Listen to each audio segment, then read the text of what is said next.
రాముడు పుట్టాడు, పెరిగాడు, పెద్దవాడయ్యాడు, వశిష్ఠ విశ్వామిత్రులకు శిష్యుడయ్యాడు, వాళ్ళందరి దగ్గర పాఠాలు నేర్చుకున్నాడు, సీతమ్మని వివాహం చేసుకున్నాడు, అయోధ్యానగరానికి తిరిగి వచ్చాడు, అంతఃపురాల్లో కాపరం చేశాడు, దశరథ మహారాజు గారి ఛత్రఛాయల్లో జీవనం చేశాడు.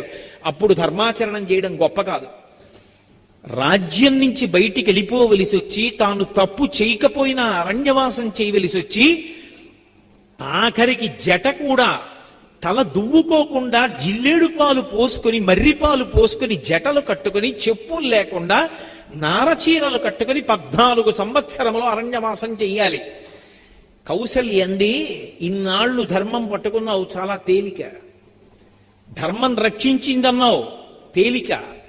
ఇప్పుడు నీకు కాలం ఎదురు తిరిగింది, ఇప్పుడు నీకు అనుకూలం కాదు, అరణ్యవాసానికి ఎడుతున్నావు, అన్నీ కష్టాలే. నీ భార్యకి కష్టం, నీకు కష్టం, దోమలు కుడతాయి, ఈగలు కుడతాయి, క్రూర మృగాలు ఉంటాయి. ఇంత గొప్పవాడివి ఎక్కడో పర్ణశాల కట్టుకు పడుకోవాలి, అప్పుడు కూడా పట్టుకోగలవా?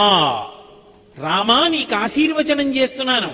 యం పాలయసి ధర్మం త్వం ధృత్యాచ నియమేనచ సవై రాఘవసార్థూల ధర్మస్వామభిరక్షతు.